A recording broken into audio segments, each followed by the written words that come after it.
Man, you already know what it is, man. It's another full-blown Trapper TV. One-on-one with Mr. My mic 365, on. man. Yeah, you on. Check. My Mic check. dog. Mike check 1 2 1 2. Yeah, mic check. Man, we got My mic sounds nice. yes, You sir. feel me? Hey, man, for real, we're gonna do this one different, man. Let them know who we got in the building. Oh man, you already know, man. It's your boy Piwreckz, man. I'm in here, my homie Rich. You feel me? We promote USA. We break records. We us Ohio boys. We them, nigga. That's the next one. We them, We nigga. them. Hey, we turning it up. We turning it up, Yeah, man. Hey, my brother, man, I got you in here finally, man. We in here kicking it, doing our yeah, thing, doing it how we doing it, popping it how we pop it. for sure. Just let them know we got Pyrex in the building. Let them know where you come from for the people that's slow and don't know and Oh what you man. represent. I represent, a lot of things, but I'm from that Lime City, man, Lime, Ohio. Shout out to them dogs down there in the town getting it, doing what they do. Yeah, it's me. Yeah, from Lime, Ohio, man. Here, right here in the 614. Just like home now. You feel me? I'm embedded right here. So, that's what Not, it is. not for sure, man. We've been locked in for a minute. Yeah. And speaking of that, how long you been in the 614? Just to let the people know. Oh, man. So I was first coming down here in like 2006, just planting the seeds. And I think I made my first move here in like 2008. Then I went back home and came back in like 2010. So I've been here, um, in the city, man, networking and making things happen and really putting on for the city, doing things and for the community. Now I wouldn't even say putting on, man. I just being an activist in the city, No, man. we gonna say putting on. Stop playing with me, bro. We not even about to do that. We not Yeah, even. This ain't one of them, bro. yeah, So 100. first and foremost, man, my platform is to shed light to those who don't know what's going on in Ohio. Yeah, real You know, talk. we got a lot going on in Ohio, just like a lot of other cities in other states got going on as well. Real talk. You know, I watched somebody on the podcast say the other day that. You don't know what's going on in Nebraska. You don't know who the hottest rapper is in You don't Nebraska. know. But I bet you there is one. Yeah, bet you I bet you there's a nigga he in might be. Nebraska going. That's hotter than the Bro, nigga I'm about you to go think look is it up, hot. bro. Like, who's the hottest nigga in Nebraska Who, right tell now? me, who the Like, hottest nigga in Nebraska? but and the reason I say that is because people be like, oh yeah, Ohio, we don't get our shine. Nah, I actually think it's the right time. Yeah, it's perfect timing, man. It's perfect. Yeah, I think it's the perfect time for people like yourself, myself, Yeah, others that have been putting this Ohio movement down for a long time. You one of yeah, them pioneers around Ohio, man, and around just the world. A lot of states, a lot of cities know you for doing your thing, man. Just give us a little bit of background, man, on Pyrex, the artist, the businessman, the entrepreneur. Tell yeah. us a little. Tell us a little. Just give us a little bit of insight. Man, that's a lot. We're gonna dig deeper, but just give us a little bit That's of a insight. lot, man. Like I said, I came from a small town. You know what I'm saying? I came from a group of about 10 rappers that I had to climb and niche and scratch and get to where I'm at. This shit wasn't easy because I was around some dope niggas, bro. Like, nigga, like, when you say you got a clique of Wu-Tang niggas, and I'm probably the least. You know what I'm saying at the time? You know what I'm saying? I'm probably like this around to the niggas that I looked up to. And they brought me in, and I was really a part of something that a lot of people as a child don't get to experience. You know what I'm saying? Like being 18, 17, 18, I was brought into Nomad. Shout out to all my Nomad niggas. Y'all know what it is, man. I'm solid and we sticking to the script, nigga, and that's to the death. It's tatted on me. But I was brought in on that. So the loyalty and love that they showed me, I could only reciprocate to everybody that was around me. You know what I'm saying? And that's what brought me to where I'm at right now. All my niggas moved here before I moved here. So, from Sonny Campbell to Black Chief to Scud, you know what I'm saying, to Peanut to, everybody that I fucked with was like, man, we going to Columbus. You know what I'm saying? And as a child, hearing about the bus, it was like, oh shit, when I graduate, I didn't graduate, but when I got out of school, my goal was to move to Columbus. And everybody around me, even my niggas like Lex and RIP to my homie Chris Beasley, you know what I'm saying? We all wanted, this was our goal, and we all moved here. We accomplished that. We moved all to Columbus, bro, and we planted a seed here, and that's where I'm at, man. And, everything I'm doing, I'm standing on it. No, we rock with that. Yeah. So where'd you get your first passion for music though? What got you really into the music? Bone Thugs and Harmony, LL Cool J, Mob Deep, Brother Lynch. I'm like one of those. Like you, if them ain't probably the names that niggas like. This nigga said Bone and Brother Lynch Nah, but I and just had Brother Lynch ex-wife Zigzag. yeah, Zigzag yeah. is the rapper. I just had her on the platform like a couple That's months ago. dope. That's dope. You know what Cause I'm saying? So hey, that's dope. nah, for One sure. more pound of Hey, smoke, no, she was and it's really, guaranteed to bro. make You a gotta watch motherfucking that interview. choke. Yeah, She was giving me some real insights on some shit that we grew up with, and yeah. I was like, dang, this is I legendary. grew up on that But shit, nah, for man. sure, that's dope that you said that, Yeah. brother. Let you know. So when did you start really taking it serious though?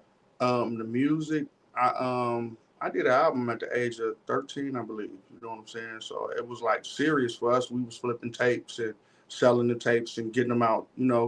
Selling the tapes before the CDs even hit the scene. I was on the scene. You know what I'm saying? For sure. Maybe even before tapes, man, I was on the scene. But that was when I started taking it serious. Like at the age of 13, 14. Like, Yeah. okay, it was a lot of nice people where I'm from, and I'm like, dang, we got to step our game up. We got to put out a tape. Nah, for sure. Yeah. So talk to me about the groundwork that artists really had to put in, like in the area we was coming up in, but really being face to face and hand to hand with people. Oh, you had to. It wasn't inboxing the nigga and go seeing him. He had a studio. You had to really pull up on that nigga and spit some bars, let him know you was nice. You couldn't just say, like now you can comment on the nigga shit or say you had to either walk. We wasn't driving, so we walked to the studio and be like, submit a demo to the people that's how I got on the label that I'm on still to this day. You know what I'm saying? We had to rap for these niggas. So you know what I'm saying? We had to pull up and say, look, this is what we doing.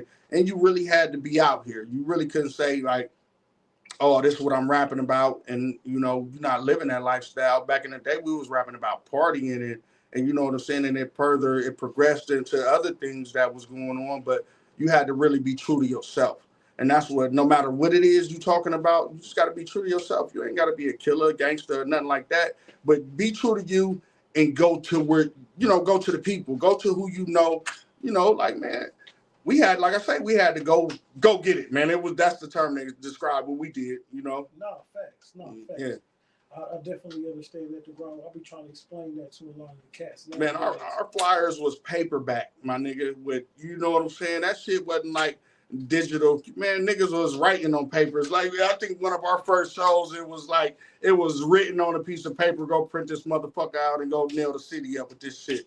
You feel me? So what do you think then is some of the pros then and cons of like the digital era now that we in versus where we come from with everything being like so far fetched? I mean, right now you might can message your favorite rapper, your favorite A&R, your favorite executive, and they might respond. You know what I'm saying? I done met some of the realest relationships off the internet, so I can't knock it, because it's a digital era. So, I might just be feeling froggy and leap like, man, let me message this nigga, man. And I'm going to say some real, I'm not coming at you like a fan. I'm going to say some real shit. What's up, my nigga? We out here in Ohio doing this and that, nigga. And I feel like you could be a part of this shit and we can do some different things. I'm not about to, oh, I love your music, man. I just want to work with you. Man, fuck that, nigga. We out here in the trenches, nigga, and let's do something. All right, speaking of that, man, I've known you for a while, man. You one of my guys, man. And, it's a blessing to have my friends and my people, my peers that I look up to and respect in this business as well. But you got a lot of good, dope relationships in this business, you know what I'm saying, over the years that I've, seen myself and seen you politic on and just do. Just talk to us a little bit about some of those relationships you have with, like, the No Limits and, just booking the shows and dealing with the artists per se.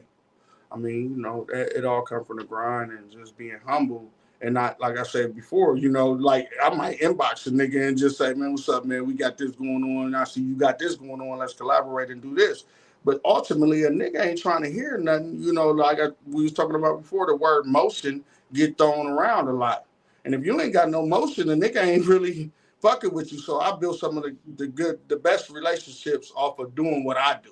It wasn't trying to be another nigga. It was only being true to me. It was putting in work, tackling the streets. And then, so when I get at these people like a Kid, or a 50 Cent, or you know what I'm saying, or a Beanie Siegel, or, or a Yuck Mouth, it was like, okay, these niggas really doing this shit. Like, I mean, Yuck Mouth, I still rock with bro to this day. You know what I'm saying? He did a drop for me for my album. Man, that nigga asleep in the studio with $100,000 worth of jewelry on, rocking with us. Man, it was like, you know what I'm saying, the Appuccino, like them guys. You know, they took me in, RIP to my dog P Hustle. So shout out P Hustle, that's my dog. Man, yeah, but that like I them think type I met of P Hustle through you. Yeah, you know, Jay Stalin and all them niggas, man. I was around a lot of people that embraced me for who I was. You know what I'm saying? I wasn't trying to be nobody that I wasn't. You know what I'm saying? It was like, okay, this nigga, he just like us. You know what I'm saying? He my for real. That boy get it in. You know what I'm saying? So I built relationships with Beanie Siegel. When I first built my relationship with Beanie Siegel, we talked about politics, religion. We rarely talked about rap. It wasn't really, you know, a topic like, okay, you want to book me, nigga? No, that's how it be. Who do you believe in? What is your beliefs? Like, who do you like? And then when we realized we had so much things in common, he would pull up to the crib, sleep on the couch. You know what I'm saying? Nigga, for real. Like, nigga had to beg the bitch to let him sleep on the couch type shit. You know what I'm saying? Like them was the realest type of relationships, nigga. That nigga go in the refrigerator, cook something and eat something, or start the dishwasher, nigga, or start the laundry washer. Like, a nigga that's a real brother to me. And I look at those relationships like, them is real ones to me. Like, you don't meet people that you looked up to and then they accept you like, damn, this nigga just like me. Yeah, for sure. So, and you know, it's a lot of niggas in them positions, they think they not accepted, but for real, if you applying pressure, you will realize that the next man who may have been on and still on, man, they just like you, bro. They bleed, they shit and they piss. The nigga, they do the same shit you do. They wake up and they brush their teeth and they eat. My nigga, that's what you do, ain't it? No, for sure. So we alike, you know what I'm saying? No, for sure. And a lot of people don't understand that because, you know, we live in this internet age where everybody feel like, you know, everything is just like overnight. Yeah. Things just happen overnight. And they don't really see the grind that it really took for you to even build those type of relationships or learn the type of, you know, characteristics, because it's ups and downs that come in this business. Because you throw shows and you deal with other independent artists and up and coming talent. Yeah. So talk to me about that. Like, it's a grind, man. And you never know the type of position that you can be in from being around somebody. So networking is key, and building relationships. And you know, I mean, I'm even going to this Doobie Bands back in the day. Sure. You know what I'm saying? He was founded in my studio. You know what I'm saying? Yeah. I had a studio called Boombox in Whitehall, 225 Fairway Boulevard, and they, you know, people talk about this building that I built. I had 5 magazine in there. Yeah. It was one of the places Trippie Redd was founded at. You know, this was the place to be when you was doing music, and this was what I brought to the table. So I got the building, and I put the whole situation down. Nigga was in my studio, and he got found, like, you know what I'm saying? And he took his career to a different level. You know what I'm saying? So being around a person can put you in positions that, and networking, you know what I'm saying? You might, that nigga don't got no more than what I got. But you don't know who we know. It ain't what you present, it's who presents what you present sometimes. So the game is to be, you know what I'm saying? Is each one teach one. So I can put a nigga up under my wings and they can think like, okay, this nigga ain't got it like that, or this nigga got it like that. But you don't know what I'm capable of. You don't know who I know. I done put niggas in Ohio in some positions, my nigga, to get some real fucking money. When Top Boy Turk came home, I had a show with Juvenile. Hot Boy Turk called me and said, can you hook me up with my brother? Juvenile gonna be in Columbus, Ohio. Can you hook me up with him? You know what I did? I hooked him up with Juvie. He said, I see you fucking with No Limit and you fuck with the AR at No Limit. He said, I would have signed to No Limit. Bro, can you hook me up with P? You know what I did? I got on a call. I called a nigga who called a nigga who called P. So we 4 deep on the phone with Master P and Hot Boy Turk. And they talking about a deal, nigga. And Turk, you see this shit, you know this shit real, my nigga. So that's the type of shit I'm saying. Like, I'm speaking straight facts. Like, a nigga put niggas who in positions who on and who ain't on. You know what I'm saying? Them niggas end up doing a song and a video on my fucking account, my nigga. That's the type of shit that I do. You know, that's shit real, my nigga. What my nigga, rest in peace to my nigga Bernie Mac, but what he say, and players because he said Dollar know everything about it. Yeah, everything about it, my nigga. I know everything about it. So when I speak straight facts, man, and it ain't just like, I want to glorify the things that I did because really niggas think they running shit or they done did this or this and that. Nigga, when I say in Ohio, nigga, we as Ohio boys, nigga, we nigga from Dayton to Cleveland, nigga, Springfield to Natty to Akron. I tell you who the hottest rapper in your city is, nigga, and guarantee you some of them niggas we didn't have business. I done put a lot of niggas on their first shows, just like you, my nigga. Just like you. We not here to look. We not here to look. Just like you. Look, keep me out of the conversation. Yeah. I'm not here to do nothing. It's all about y'all and what y'all do. Cause I can't if I get to speaking on what I did, they feel some type of way. Niggas need to know because you remember the first time I brought Seagull to the city. We already had a situation going. You had this is what I'm saying. I was there. Yeah. You know what I'm saying? A lot of my time, like win, loss, draw, up, down, where my guy needs me at, I'm there. We was there. We did a lot. This is how we built our relationship. NBA young boy after party, nigga. We put the stamp down and did that 5,000 flyers, nigga, out here. What's the little joint on High Street that you used to have? Voodoo's before the little white dude killed the little chick. So got his shit down. Killed his sister and her little friend. Yeah, he weird. Yeah, we was doing some shit in there, bro. We was bringing hella art. Had Seagull there. I did the motherfucking Gritting tour with Al Pacino, Shotty Boy, A.R. DeVille. Nigga, I had motherfucking Hustler from Mind Figures, the Jacket Mans. Nigga, like, that's the shit that niggas don't even really know the plays and the niggas that I was bringing. R.I.P. to the Jack. I was bringing shit like that, my nigga. You know what I'm saying? Like, damn, they like, who these niggas is? These niggas that I was fucking with was looked upon like they them niggas, you know what I'm saying? And still got some of the best relationships with these niggas. I tapped in the Amp Live the other day and he like, oh shit.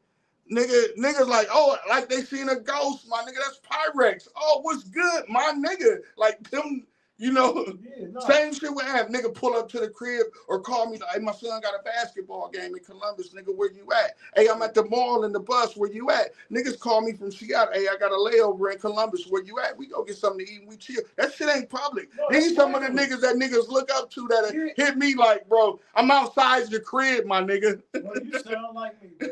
Like, I swear to God, bro, my kids be around me and they be like, bro, my phone ring and it's the same shit. It's the same but shit. I feel like that when y'all call me. Yeah. Like as a friend. I feel like that when Sonny. Every time. Sonny could be calling me about some business. Yeah. But I still feel like Dre or Snoop calling me or every time. Like, hey, my son. I still feel like somebody that. Yeah. Like check games. Nah, I'm from Ohio. When my bro called me, Sonny Campbell called me, you know what I'm saying? Even back then, when Sonny had called me and my son, he was probably about 5, 6 years old. Like, Dad, is that Sonny Campbell? Like, he would get excited. You know what I'm saying? Yeah. Dad, is that Sonny Campbell? Like, that's how I'd be like, yeah, this is my, and it make me proud to know that I know a nigga like that. That's my brother, not just know a nigga like me and him been through some shit. And you know what I'm saying? And people just be like, oh yeah, he over there with Sonny and they doing this and this 100-round drum. Nah, this is my family. Like this, like when I say brother, like I can eat at his table at his parents' house and he can come to my parents' house and eat and he can sleep on it. Like, nigga, this is that type of relationship. Guess what though? What I figured out, kind of what we was talking about earlier though. It ain't even for them to understand. It ain't. You like, know, some things is cool. If you see me with bro, more than 15 years in a row. Yeah. You know what I learned though, and I said this on the interview before I got locked up. You think the bee running around trying to convince the fly that this shit's sweeter than shit?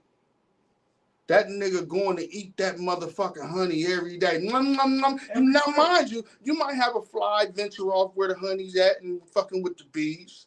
But that nigga ain't trying to convince this nigga this shit's sweet over here, nigga. If you niggas don't know this shit's sweet, nigga, I'm like the bee. Nigga, I'm gonna go keep eating this fucking honey. Since you went there, then we gonna switch subjects. Since you went there, you just segue. This is why, hold on, let me cross my look, since we went there, that's what I be telling niggas with this music shit. This entertainment shit, with anything that they dealing with life. Yeah. bro, when it's that, it's that. It's Bro, that. you ain't If it's gotta that, it's convince a that. nigga. I ain't got to I ain't convince gonna you be like, oh, the niggas. hardest rapper, I'm not the best singer. No, Oh, no. I'm the next nigga. Bro, you don't got to tell me nothing. Like, my son probably hate me because he from the young nigga generation. So the nigga like, dad, ooh, this nigga hot. Man, play the nigga song, bro. I'm like an A&R. When this thing come on, let bro, me hear. Let me see what he's talking about. Play the nigga. I like, and I'm not biased. You like this is art. Yeah. So we listen to Eminem and all them niggas and Brother Lynch and all of that type of shit. So I'm not judging you for what you're talking about. No, not at all. You feel me? So nigga, just be hot at what you doing. Yeah, you ain't gotta convince nobody. I don't care if you kill 50 niggas. Just be hot. And you know, like I say, some of the best relationships, I didn't even speak about rap. A motherfucker didn't know what I did. You know, I might be chopping it with a millionaire, and he can't put a label on me and say, this nigga's a rapper.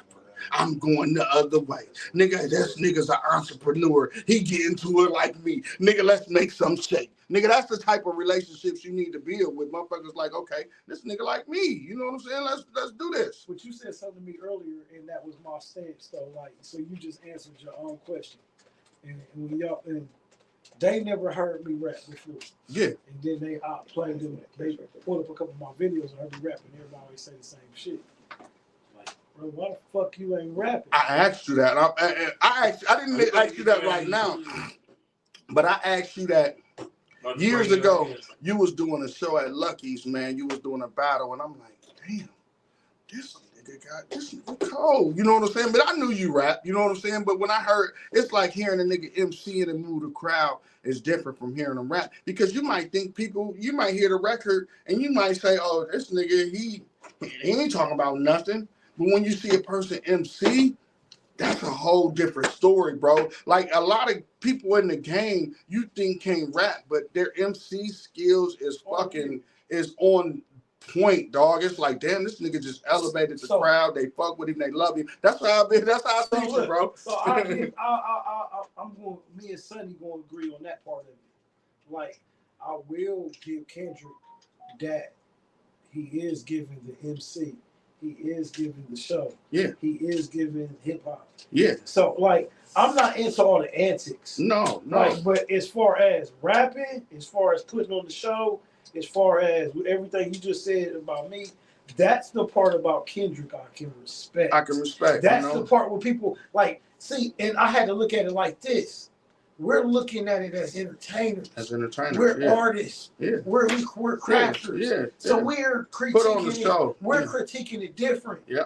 We can't argue with a consumer. Yeah. I mean, but and just on that level, you know, me being from where I'm from, you know, like, I ain't just saying from Lima, me being, and I don't want to say a hood nigga because that term is getting thrown around, but me being a witness to the struggle and a witness for my people in the community, I feel like Kendrick left us for a long time. When he first came home, he was for the people. When he first came out, he was for the people. You know what I'm saying? But then he got off into some weird shit, I felt like. You know what I'm saying? But now I feel like he bringing it back home for a nigga like me. When you put a line in your record that say that describe my lifestyle, then I say, okay, now you back on that nigga because you need me. You know what I'm saying? You need a nigga like me to grow. So let me ask you this though. So because we on the same page with it, we cooking right now. Yeah. So let me ask you this though, because that's how the West Coast feel. So I feel like he leaned on the West Coast really for this album for real. He leaned on them niggas. When you peekaboo, when you nigga raps and you talking about put them boogers on my chain. Nigga, when you talking about shit like that, who is you talking about? Who is you talking about? Yeah, you talking about niggas that's out there in them trenches, dog. Bro, so what I'm saying is, and this is me playing devil's advocate, like, I have no horse, like, I'm a Drake fan, but I listen to Drake more than Kendrick. So, I mean, everybody know where I'm Detroit, though. Yeah. But what I'm saying is, Kendrick got some Detroit fans. If we watching a fight right now, and I like Javante, and everybody in this room like Javante and Sonny, like, no, that dude right there, he look like he gonna put bro down. And we all like, nah, we putting our money in the pot right now. And Sonny, the only person that's saying, bro look like he waiting on this moment. But we all 5 of us is like going 20 in on this. And Sonny like, watch this. And then dude dropped Javante, is what I'm saying. This is how we looking at Drake and Kendrick. Like, it's more the shock value of what he did. They're not even looking at the cheat codes that he used to do what he did. It's like if you did it or you did it or you niggas gonna call you out. You sound like Snoop Dogg. You took Snoop Dogg's flow. You sound like Ludacris. Like, bro, they gonna call you out on that if you do that. Yeah. But you're telling me Kendrick can do that? And first of all, he sound like Andre 3000 because on the mass majority is accepted now. Yeah, I mean, and that's how it is, man, with the game. But I don't look down upon that just being a rapper because. When one of the most impactful lines in hip hop came from your favorite artist. I was talking to my dude yesterday. No, damn, this was today, earlier today. Was it today? Whatever the fuck it was, but it was one of these days. But I said, man, I asked him about a line in hip hop. And so I go to Chat GPT because I'm an AI type of nigga. Yeah. And I pulled up the line and over 10 artists said this line. It was when it comes to my mind, I'm gonna tell you the line and the song. It was a crazy bar, man. The bar wasn't. Matter of fact, it wasn't even a crazy bar. It was just a line that was notable in hip hop. Matter of fact, I can pull up my phone. Well, my phone on live right now. Fuck the phone, but I'm gonna pull up the line here in a minute. But over 10 rappers said this line, so I don't knock a nigga by you gotta nitpick with this from this. That's a part of the game. You know what I'm saying? Because some of the hottest records in the game came from another artist. You know what I'm saying? I get that part, but what I'm saying is the same shit. All right, you just explained the shit. The shit you just said is what they trying to tear Drake down for. Yeah, and that is like the Soulja Boy shit and all of that. So it's the same. Man, what you just said, bro. What you just said is crazy because you can't look at that like that, bro. Stop it, my nigga, because they killing Drake for this same shit that Kendrick is doing right now. It's doing. That's what I'm saying. He been Soulja Boy. He took these lines.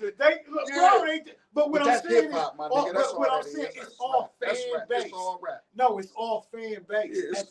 At the end of the day, you like what you like. You know what I'm saying? As far as them niggas, but when I look at that whole situation, and they might say, oh, I went and got this nigga. But nigga, is you really out here? Is you really where the people be? And we the people. When I talk about the people, I'm talking about us, my nigga. Who do you bump into that's just like, oh, I just did this for him? If you did that for him, it was momentarily. You know what I'm saying? And it was only for monetary. You know what I'm saying? You didn't do nothing genuine. I don't look at these niggas as genuine because really they not like us, my nigga. They not like you. They not like you. They not like you. They not like us, my nigga. We do shit because of who we are and we can impact people. But when you talk about a Kendrick, fuck both of them niggas, if you ask me, my nigga, yeah, fuck both of them niggas. I don't give a fuck, nigga. You feel me? Because they really not like us. Nigga, when you put on and you do some shit and you captivate our people, Black Americans, and then you just shift left, and then you want to come back when you in a beef and say, nigga, I'm doing this for niggas. No, you doing this for you, nigga. That's how I know you from Ohio. Nigga, you doing this shit for you, nigga. That's how I know you from not Ohio. Doing, nigga, when you go out on the Super Bowl and you don't bring a nigga out there with you, nigga. Nigga, when I go, I'm taking all of mine, nigga. When I do some shit like Dr. Dre, nigga, I'm going to get 50. Bro. I'm going to get M. Nigga, I'm going to get all my people. I'm going to get some niggas you ain't even heard of that's choreographing this shit, nigga. We out here, nigga. This us, my nigga. That's why I love you, because you're from Ohio.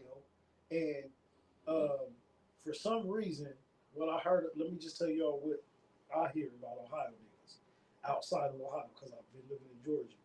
And every job I done lost in Georgia is because I'm about to put the pause on niggas. Put the what, man? Bro, I beat the same. Who said they was at the school when I got fired from Ohio Media School because I told a nigga I'm about to beat your ass, bro. Another motherfucking statement, bro. Who is you playing with in here? Man. Like, but what I'm saying is I'm out of town doing this shit, bro. Dude, like 6'4", 350. He big nigga. Man, like, what? but that don't got shit to do. No. He a bitch in his heart. I can see. Man, you can tell, you can smell. Man, on another note, man. Hey, when I was in jail, bro, I didn't fight a nigga my size. Ain't nobody that I got into it with. These niggas was looking like giants. Ever. I'm scared of niggas my size. I ain't gonna say scared of niggas, but niggas my size gonna give you that work. Nigga. We gonna fight. Then I'm a motherfucker. We gonna sweat and we gonna work out. You know what I'm saying? I don't want to play with you. Under 5'9", bro, stay over there. Yeah. But like 6'4", 250, 300, nigga, let's go. 6'1", 6 foot, bitch, I'm knocking your ass. Let's go. Yeah, but that shit don't intimidate me. No violence. No, but my point was to say what I'll be hearing about us is, look, they look at us like New York niggas, bro. Not like New York niggas, but they be like, yo, Ohio niggas is aggressive. Yeah, I mean, you know, and I'll be like, that we ain't really aggressive. We just mean what we say. You know, we in the middle of this shit, man. We the Midwest, man. We in the middle of America, and I think, you know, all this shit that's going on the East Coast, West Coast, the North, you know, the North, East, South, all this shit is delegated by Ohio. Why do you think Ohio is crucial to the next president? You know, when a nigga coming up in the rap game, it's about Ohio. When Rick Ross or 50 Cent and all these niggas that wanted Master P, No Limit, anybody, I don't give a fuck who you name in the game. If you wanted to captivate the game and you wanted some money, you had to come to Ohio. You had to get certified. You had to get certified. You had to say, okay, these niggas like my shit in the Midwest. Like I looked at it like this. Look, back in the day, it used to be Ohio, Michigan, the Midwest was like a test market. And I used to look at it like, damn, what the fuck? Now I look at it like, no. Now I understand why we the test market. Because if you can't make it out here, like niggas out here can't make it out here. Man, no, you can't make it out here. Niggas out here can't make it out here. Man, no, they can't. I mean, but you know, it's that Ohio state of mind. You know what I'm saying? Niggas got that old state of mind, bro. And I think that with the old state of mind, when I say the old state of mind we're gonna take it back to supporting and being genuine and unique with yourself. You know what I'm saying? Because you're not supporting this nigga because you saying he sound like he from Atlanta or he sound like he from this way or that way or that way. You know, but we a melting pot. You know what I'm saying? You know, people got influences for other places, but we take what's Ohio and we make it unique. But in all actuality is everybody took from us, starting from, you know, not even starting from Ohio. This shit you got on the wall right here, some of this shit came from us, my nigga. And that's where I'm like, you know, we very unique because we rap about what's real and what we've been through. You know what I'm saying? People think, oh, what y'all got corn out there in Ohio? Nigga, this shit real, my nigga. Just like when you go to LA or when you go to motherfucking New York or when you go to Atlanta, nigga, this shit, nigga. Man, but a motherfucker look at Ohio and be like, what's really popping, nigga? What's really popping is the same shit in your hood, nigga. You can get your issue. You know what I'm saying? Nah, niggas know that about Ohio. Like, yeah, but I think niggas really don't though. You know what I'm saying? I think niggas got it twisted. Even some of the motherfuckers in here thinking you sweet because you from this motherfucker. No, that's the biggest disease. That's the biggest disease. In Ohio. Yeah, that's like, really what it is. That's what I'm saying though. Like for real, outside of Ohio though, like I always use this example, but let's just use LeBron James as the example, bro. He's one of the biggest basketball players ever. Facts. Ever. Like, we ain't got to call him the greatest.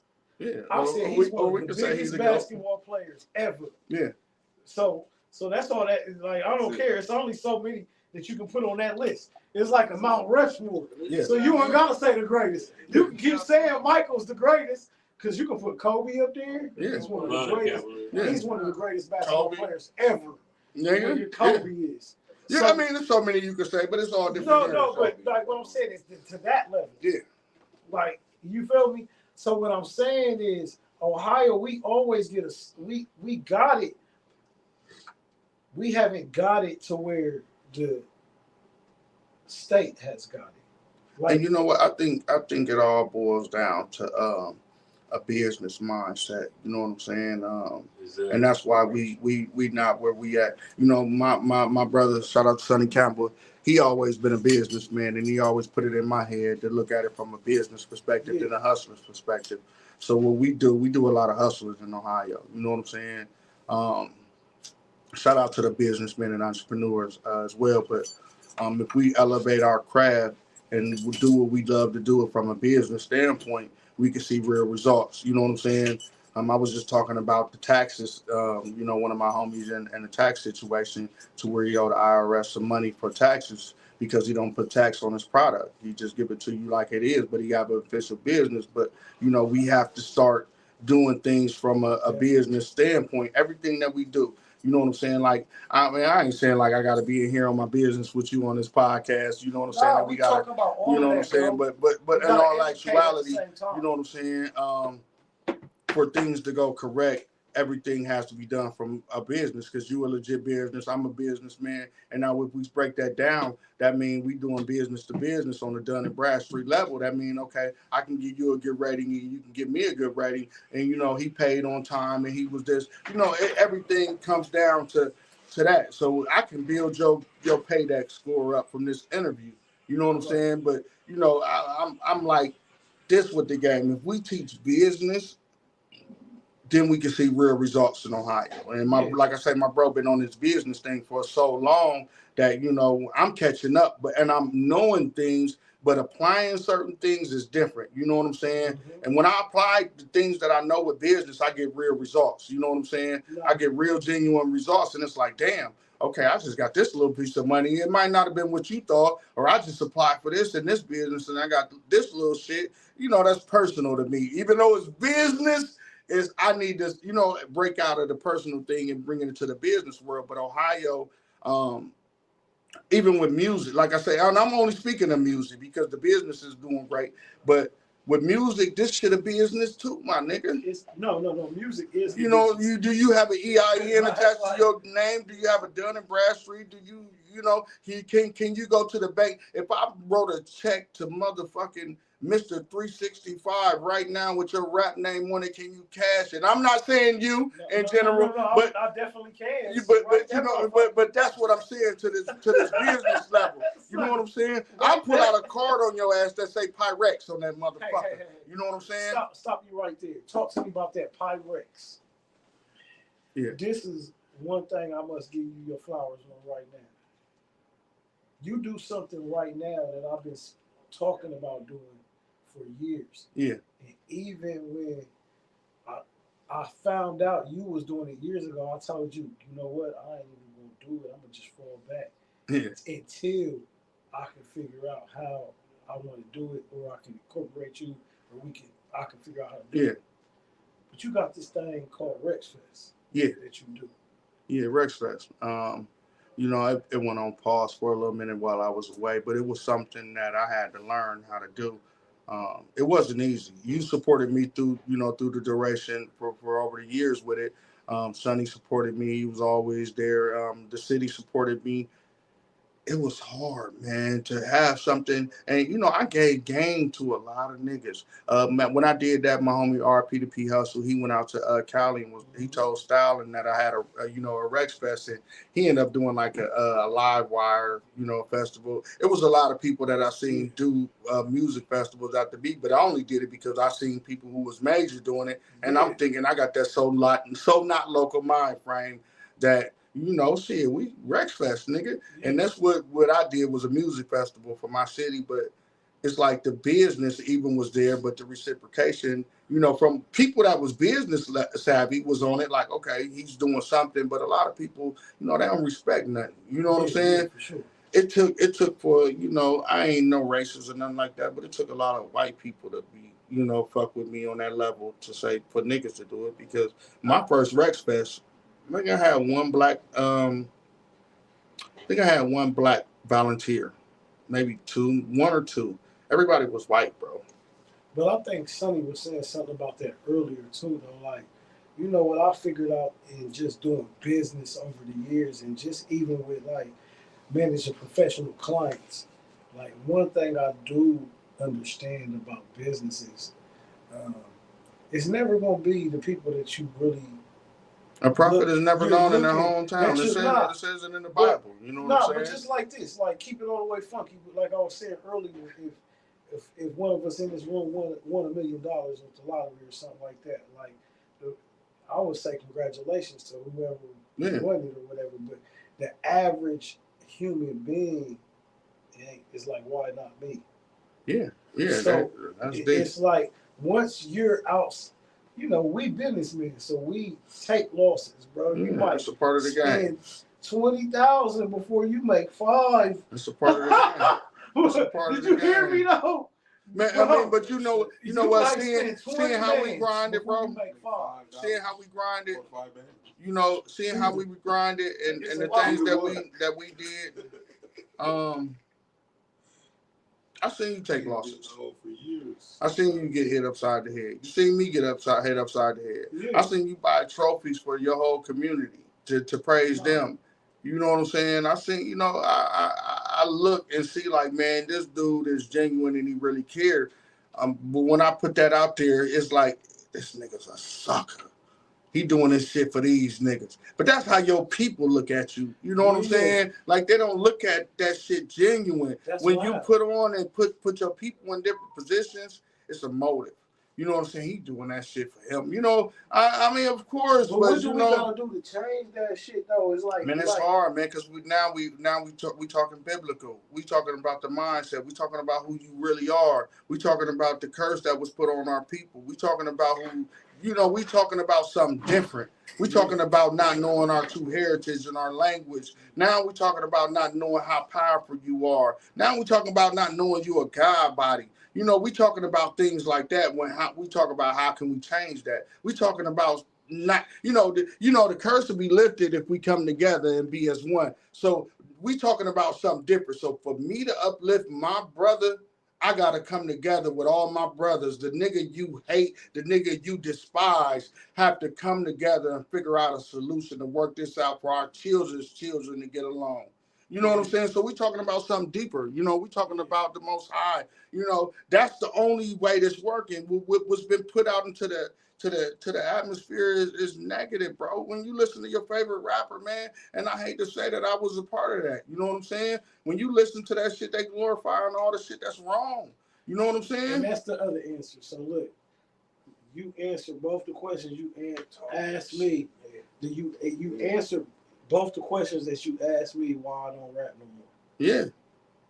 Because how can you glorify some shit? How can you glorify this shit, man, when the next rapper, I ain't even gonna say degrading your women, but degrading your community. You know what I'm saying? Degrading your people. And he talking about them. And you know better, my nigga. You know better. You know what's wrong. That's where I'm at with the music. Not that I can't. Man, we did a song, the new gangster. Yeah. You know what I'm saying? What's the new gangster to you? Man, it's always been the only gangster to me to take care of your kids, take care of your community. Man, that's been the only gangster. The only gangster is to be who you really is, and that's where I'm at with it, man. I'm a gangster, my nigga, and that's because the gangster is to be there for my people. That's gangster. But when the Bloods and Crips and all of these gangs started, it was for the community. That's gangster. That's gangster when I can say I helped this brother out in the time of need, man. Gangster ain't what you thinking is shooting somebody and killing somebody. That shit is use a pump. You use a pump, nigga. Use a fuck boy. You out here crashing out. You're not a gangster, my nigga. Yeah. Cause I'm waiting on you to call me. Then that's where I'm at with it. That's real gangster when you can take care of your people and you can be there for your family and you can take your son to school and you can be there. You can be for your people, man. You teaching them, man. Each one teach one. The lost element of hip hop is knowledge, man, and people not spreading the knowledge, and that's where I'm at with it. Like, I'm writing a book right now, a one-on-one music industry guy, and it's teaching people the real game. Because the game, what you thinking at the game? You ask your brother, you got your business. Yeah, I got my motherfucking what is it? BMI. They be like, I got a BMI or an ASCAP. Yeah, I got that. My business straight. Nigga, you don't know the half. Yeah, you gotta learn. Nigga, you don't know the half. I taught some of the motherfuckers in the game on how to get money. Akon engineer hit me up because he seen me talking. I was on Clubhouse and he asked me, He said, how can I get the money? I think Akon gave me a point on each record. I said, do you got an ISNY number? He's like, what's that? I said, ISNY number is your social security number in the music game. You know what I'm saying? So when you engineered that record, Akon gave you a point, and your ISNY number is attached to you being an engineer. So I got him an ISNY number, and I got him established, and he ended up getting $3.5 million. And it's facts. This shit is real facts. Maybe 2.5. It was 2.5 or $3.5 million off of the game that I taught him. I did a seminar. I was on a panel for a music festival. The music festival was what was the music festival? Barry Coffin on the music festival. He's a big he do like placements and movies for music. And I talked to the founder of Walt Disney Radio, and she was also the manager of the Jonas Brothers. And I was telling her about performance royalties and how to get, money back. But she traced this money back and was able to get money back from the Jonas Brothers for my game. And she looked at me like, why aren't you rich? You know why? Because I'm not trying to convince the fly that this shit is honey. You want to get some money? Come on, let me show you. Let me show you how to do this shit, because I've been in it for over 20 years and I know the business. And I consult with millionaires on how to get millions. That's the real game. And this shit ain't you can go to some of my posts that niggas overlooked, and it's me consulting a multi-millionaire on how to get more money. And they like, damn, I didn't know that. How did you learn this? How did you become this? What did you do to get this knowledge? I studied. Yeah. And I applied it. It was a situation where I came up on a piece of knowledge back when I first moved to Columbus. I had did a show at Scully's. So I submitted to my performance royalty to my pro company that I did this show at Scully's. And they rejected my claim for my money that I was supposed to receive. They said, well, Scully's is not they don't pay sync license. They don't have a license to do live performances. So they sent Scully's a cease and desist letter for stopping live performances. This is something that niggas don't know.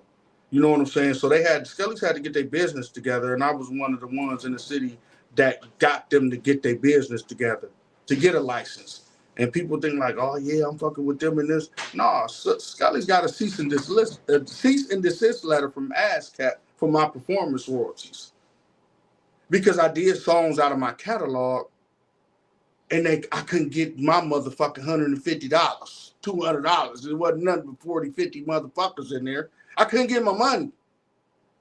Now imagine if it was packed house and I did songs out of my catalog, what my check would have been.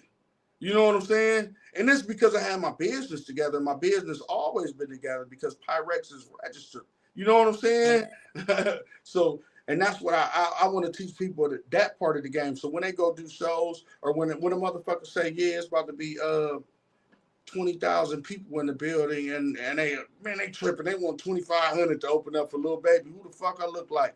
Nigga, you got 2,500 to be your best investment. If your songs that you are performing are copywritten and they're with a pro, right, and they're published works. So if your published work is copywritten, because the MMA came out, the Music Monetization Act came out and said if your music is not copywritten, the government not paying you.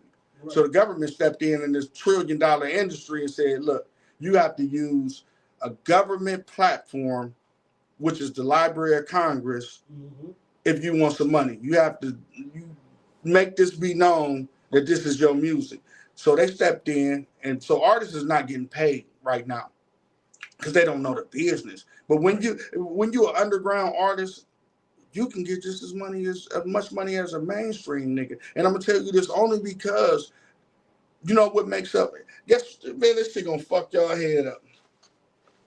Over 75% of the money in the music industry is made by underground artists. Yeah, facts. So what that tell you? So how the fuck niggas fucked up in their underground artists, right? If 75% of the money in the music game is made by underground artists, and only 25% is made, you know what that means? They don't know how to collect their money. No, that means they giving my money to them. Yeah. So if my business ain't straight, my money goes in the black box and Jay-Z or Beyonce or the hottest nigga in the game, you know, boss man, they getting my money. They getting your money as an underground artist. It's facts, bro. Do your research. Google, ChatGPT. Do your research on these percentages and who getting the money in the industry and who money they getting. So if ASCAP got some money for me and my business not straight, you know who that money goes to? It stays in their bank and gets the interest rate, first of all. And they get money on top of my money. And then they give my money away.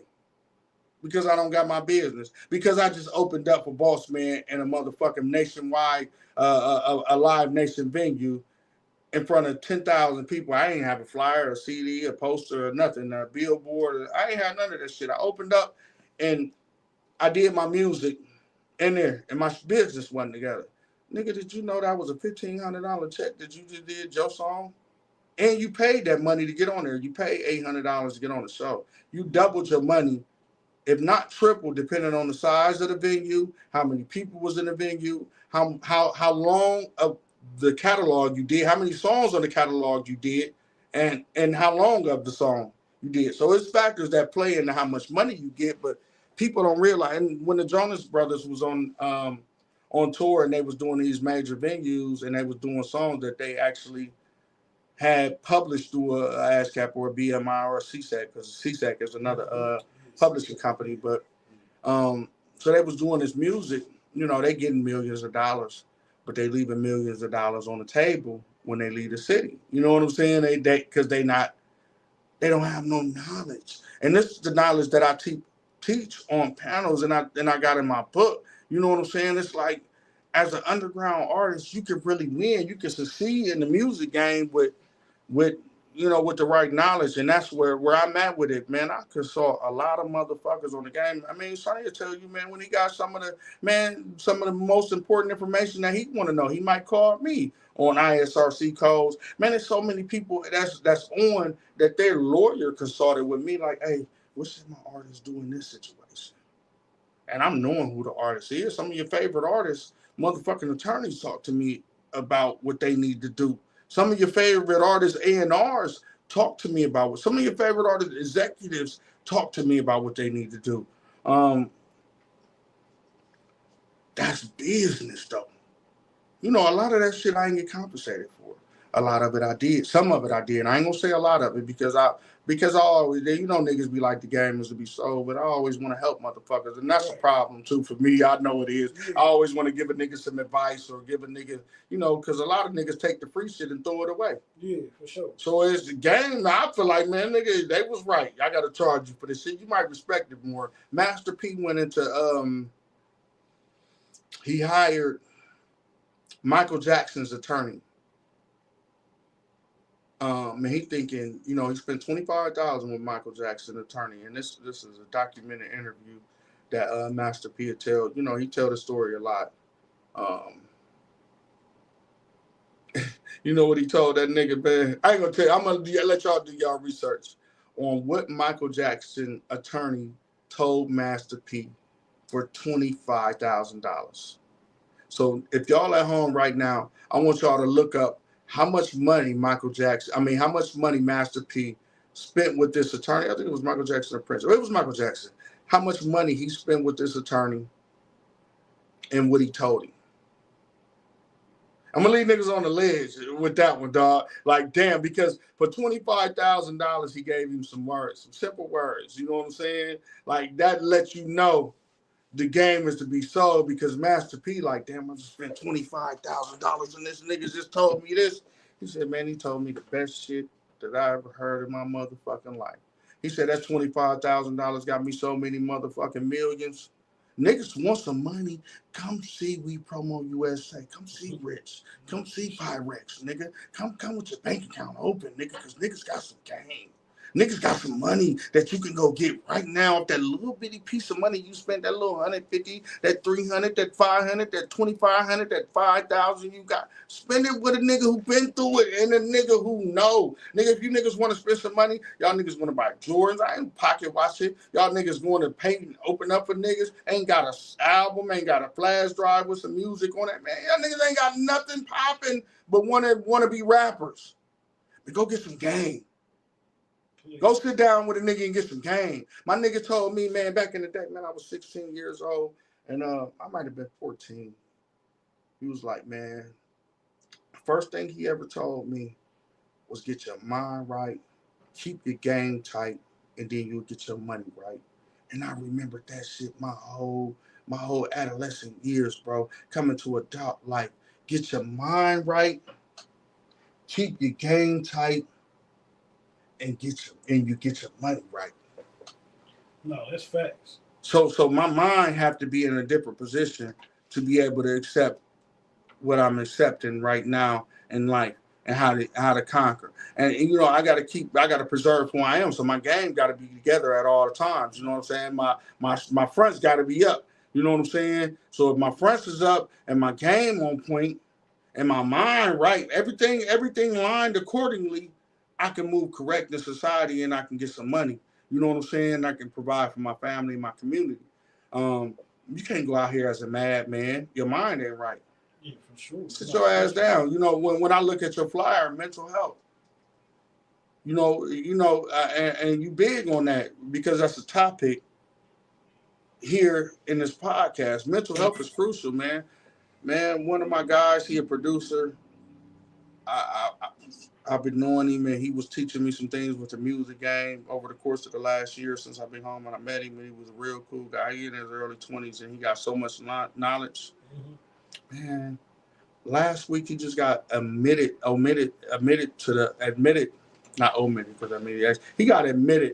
the psychiatric ward, bro. He's a paranoid schizophrenic now.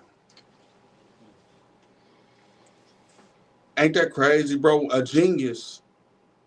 He just was like, damn, showing me so much shit. And I'm like, okay, I want you to teach my son how to make beats and do this and this and that. Like, I'm making plans for him to become one of the next top motherfuckers in the game, bro. Man, a week ago, he just got, they just diagnosed him with a paranoid or schizophrenic. You know what I'm saying? You know, and I seen him one day, Super Bowl. Bro, we kicked it for the Super Bowl. The next day, after the Super Bowl, this motherfucker was off his rocker. You like, how the fuck do that shit happen in one day? It be like that, though, because you never know what the motherfucker going through, just like me and you. So it's just like, so what I figured out is, we just built for this shit. Yeah. No, for life. Everybody not built. Shit happen to motherfuckers that, like, I always use my mama for example, bro. My sister got killed when I was 15. So, nigga, my mama ain't never bounced back from that shit. Yeah. That's why where she is now with the dementia, with she never, you feel me, just accepted it. So it's a hard pill to swallow. Yeah, man. And I get it though. Like, you have to understand it to understand it. It's like, I always told my kids, like, hey, I never want to lose you or nothing, or if anything ever happened to me. But look, this is life. Like, so you gotta keep going type shit. Yeah, you know what I'm saying? But that's hard, bro. I lost my sister in 2016. She was 35 years old. Same mom, same father, grew up together. You know, she was like a mother to me. She was my big sister. I had to learn how to not be hurt. Mm-hmm. Like, literally, when I stubbed my toe, I had to learn how to not be hurt. Like, it was all a part of hurt. Pain is pain, no matter what type of pain it is. Mm-hmm. And some of the most painful shit ain't even physical pain; it's mental pain. Yeah. So mental pain is crucial, man. No, you know what I'm saying? It took me a long time. A long time. You heard what I said. My sister died when I was 15. Yeah.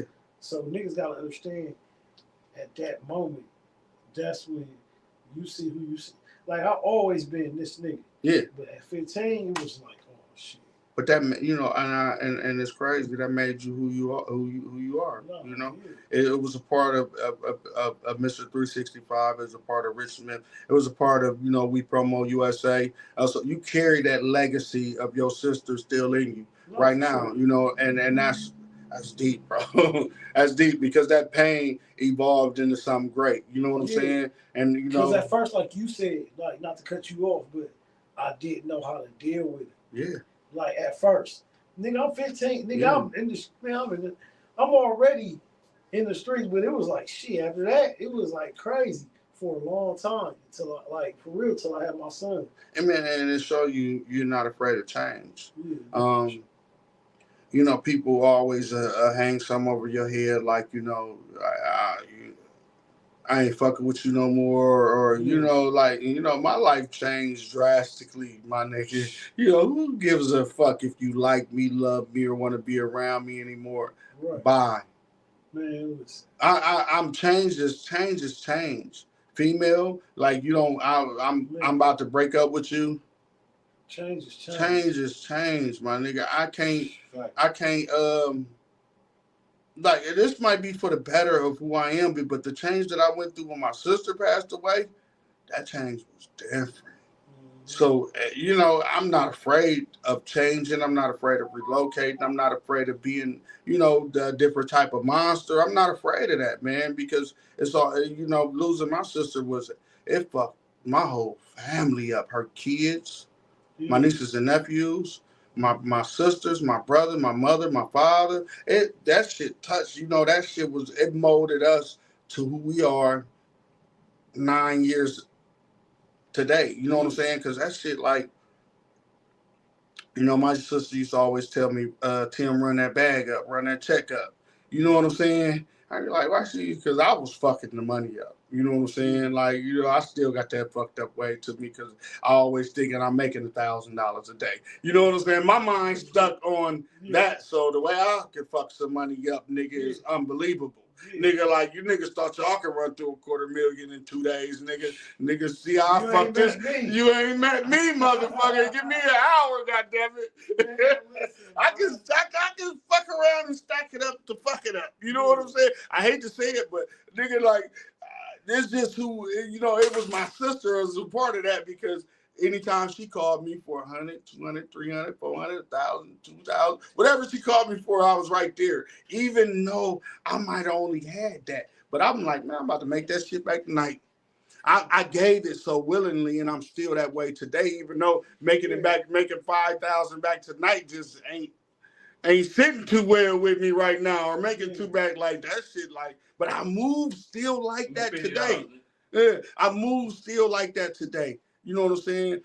It's like fuck the money up, I'm gonna get it back. But you know, that ain't the way I'm trying to teach my son, my daughters, you know. Because at the same time, you know, just I'm the same way because at that time that you talking about, we could do that. Yeah. Like nigga, I'm talking about. I know. Yeah. Bro, nigga, you talking to Mr. 365. Mr. Might have paid your mama rent. You feel me? Everybody. Bitch got a case on me right now. They always call me for money. Yeah. How was that happen? Yeah. You ain't never saved me. A genuine-hearted person is always just a giving person, man. And you know, I hate to say it, man. I hate that shit about myself sometimes, man. Bro, I'll be saying the same shit, bro. Man, I hate it. I wish I was a little bit more. I want to be mean to you niggas. But this is different. Hold on. I want to talk about you niggas. I want to tell you ain't shit. I want to call you a bitch. Hold up, I want to tell you no. Niggas, I thought we was talking about bitches. Yeah, all of them. Niggas. Yeah, I mean, no matter what, but a nice guys finish last. No, nice guys finish last, my this nigga. ain't even my podcast. Nice guys finish. Yeah, we back. This ain't even my podcast. This is your podcast, but fuck them niggas. I thought we was talking about bitches. Yeah, fuck them niggas. But man, you know what I'm talking about. But you know what I'm saying? When I'm saying niggas, I'm talking about a friend. You know what I'm saying? I'm talking about a nigga you love. Even a nigga you love can piss you off to the point where you want to say no and you still say yes. Oh, yeah, I don't know how to do it. Bro, how many times a nigga in your life, even your kids, goddammit, you know what I'm saying? Well, no, I narrowed it down. Yeah, no, you gonna still hold it down because your kind heart is like, I got you. But I narrowed it down though to my kids, like, or That's deep. This That's is dope. my rule. Let me tell you my rule, cause I got a big rule, bro, and it's real big. The reason why I say it's real big is because I got a lot of niggas that fuck with me around the world. Yeah. But if I'm ever, this is, and I know you can relate to this too, cause you've been to some places. But when you in a bind and you really need niggas, it's only like 2.5 niggas what you gonna call. Man, kid count on a song, said, I can count on my hand how many niggas solid with me. I can count on my hand. That nigga said I can count on my hand. Kid came up with a record. And I think he shot the video in Ohio, actually. But I can count on my hand how many niggas solid with me. You know what I'm saying? Mm-hmm. And I went away for some time. I took a hiatus with it, with life out here.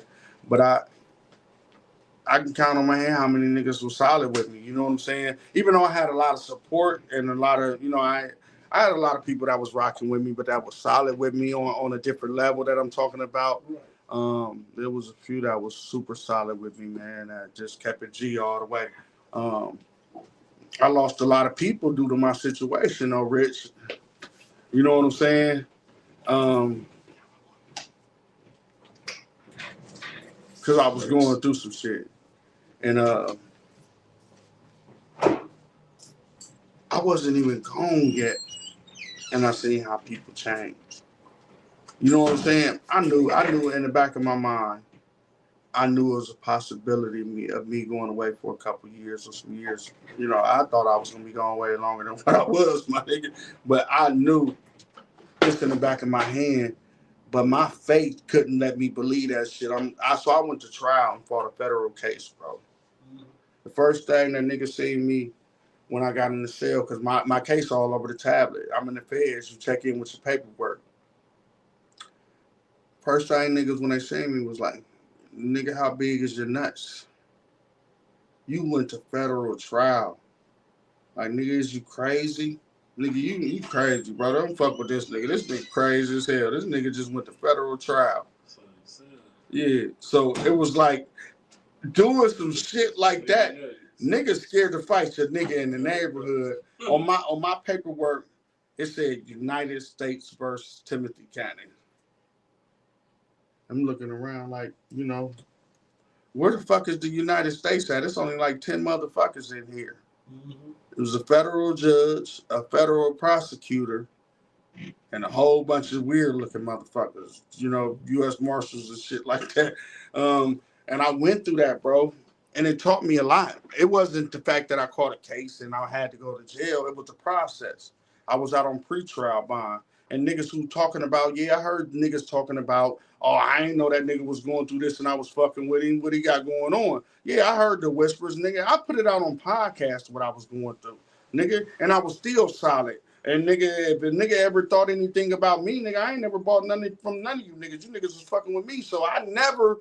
You know what I'm saying? Right. It wasn't no situation to where a nigga could ever suspect me of anything, because who goes to federal trial? Not your biggest nigga in the feds, not your smallest niggas in the feds. When you're talking about a conviction rate of 90-something%, who gonna fight that? If you fighting Goliath, motherfucking you David, and he smashing shit 99% of the time, nigga, you crazy. Yeah, I did some crazy shit, nigga, and I still prevailed because I'm still here to tell my testimony. You know what I'm saying? But the thing about that is niggas always want to put something on niggas' names, but they ain't got shit behind it, and ain't none of you niggas in jail behind shit. Oh, my case on Pacer. My case, you can go to Pacer, nigga. You can Google me. You know what I'm saying? It's like, nigga, take my shit on LexisNexis. Like I said, when I got we had paperwork parties. Soon as a nigga come in the feds, nigga, Jay drop that paperwork right there. And if you don't got no paperwork, nigga, you getting, we got some ways. You know what I'm saying? So, nigga, my shit, when I came in, I got transcripts. Like I said, I went to trial. So my paperwork was this thick. Like, I'm in there with a book. You know what I'm saying? And niggas reading my book and they reading my story. And they know that this book right here only told this much of my story. Because the book that they seen, you know, when I went to trial, they brought up 50 Cent, they brought up Beanie Siegel, they brought up your favorite rapper at my trial. This is what niggas don't know. My shit was deeper than rap. My shit wasn't about no guns or dope. My shit was about who I was fucking with. My nigga, when I tell you your local rapper, that's why I say I'm so not local. Because the local rapper ain't going to trial when they bring in celebrity's name up. The judge had to slap the motherfucking hammer down and said enough. We don't want to hear about gangster rappers in this courtroom. But you know what it did to the jury? It painted an image in their head. He's the gangster rapper. And you know what they all came back with? I pulled the jury. Jury number 1, what's your verdict? Guilty on all counts. Jury number 2, what's your verdict? Guilty on all counts. So I'm in the courtroom like this. My mom, I mean, you know, my family, my sisters, my woman, everybody in there with me, like, you know, they hurt. After you get to the 12 jurors and every last one of them said guilty on all counts, this a movie. This is a movie. My life in that moment, I'm thinking, okay, I'm out on bond right now. I'm out on pretrial, so I'm gonna get to go, you know, until sentence. I'm gonna get to go home and you know, be with my family until I get this, you know. Judge, she stood up and all rise. Timothy Cannon, you have now been convicted of all counts. Such and such. This is this and that. This is this and that. We're gonna now reprimand you to the county jail. You know, we're gonna now reprimand you to the custody of the U.S. Marshals. Marshals cuff him up. He's now been convicted of you know, a crime against the United States of America. And like all this shit is like, I'm looking like, huh? What? And I'm looking at the jury like, bitch, you just told me I had a nice outfit on and I look real beautiful today. You know what I'm saying? I'm looking like you winking at my mama and them, and bitch, nigga, you like, yeah, like you looking at me shaking your head like I'm fucking with you. Like, how are you niggas? Which one of you niggas went back there and made these niggas say that? Which one of you police ass niggas said I'm gonna put a case on all you bitches if y'all don't convict them guilty? Because the case was petty.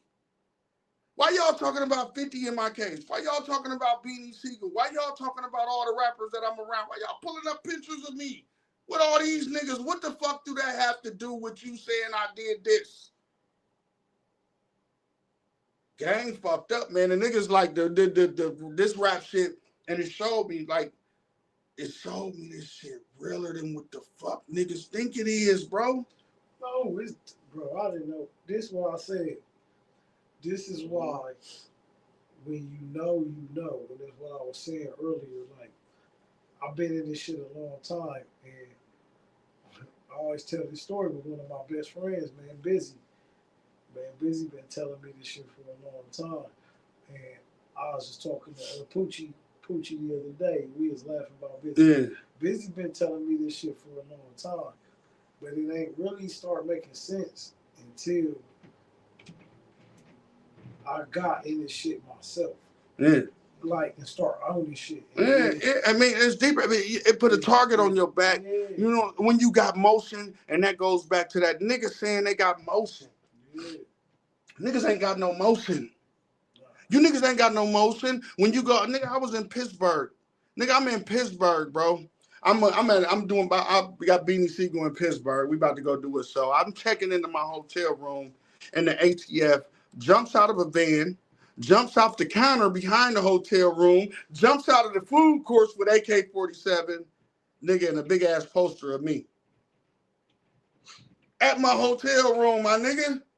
I'm looking like, nigga, I'm down like this, and I'm looking up like, they want me. I'm thinking like they come to one of these niggas in here crazy than a motherfucker. They about to, nigga, that's some terrorist shit going on, nigga. Like, you know, I'm tripping. And they're like, Timothy Cannon? And I want to say, nigga, that's not me, but I got on the same outfit. This how you know the internet real, too. This how you know the internet. And I just I got a Piwreckz shirt on, right? My shirt say Piwreckz. Piwreckz is on my shirt. I got this shirt on. It's red. I got it on. This is the picture they got, right? They're like Timothy Cannon. Nigga with the motherfucker. I'm looking like this. You know what I'm saying? Like this. I'm like, I ain't got nothing. I got a bag of weed in this pocket right here. He put out the bag of weed and just put it in the hotel trash can. Like, I don't want no fucking weed. He definitely don't want that. He might have gave it to one of the other niggas I was with. Like, y'all want to smoke some weed? You know what I'm saying? But nigga, I'm looking at the picture like I just posted this picture like 3 hours ago of me. And they printed the bitch off, got it in the whole motherfucking 11 by 17 and everything this quick. Nigga, that bitch was big as hell, bro. Yeah, for that. Man, that bitch was 11 by 17. It was a poster, nigga. They had a poster of me. The nigga with the numbers and shit, nigga with the FBI shit on the motherfucker. Like, yeah, that's you, motherfucker. We got your ass. You know what I'm saying? They're like, yeah, you have federal charges in the state of Indiana. Like, get federal gun charges. Federal gun and drug charges in the state of Indiana. I'm like, you know, like, that's me, but that ain't me. That person, what y'all talking about ain't me. So I get in the ATF van, and that's how you know you so not local, right? Who you think they asked me about? You think they asked me about the nigga down the street selling a brick or two or what, nigga? The hip hop police is real, bro. They asked me about niggas like Beanie Siegel. They asked me about motherfuckers like Memphis Bleak. Man, they even asked me about Jay-Z and Tekashi 6ix9ine, bro. Like, can you get something from them? Do they sell guns or drugs or like? They didn't ask me about you niggas. You niggas think you that big, nigga? You niggas think you doing that and I'm running around with 50 Cent and all these other niggas? You think they asked me about you? Nigga, they didn't want to know nothing about no local nigga. Like, my interrogation was different, bro. Like, I don't know them. I don't know Tekashi 6ix9ine. I don't know who this nigga is. Who Flow Rider? Who the fuck is Flow Rider? You know what I'm saying? I don't know these niggas, dog.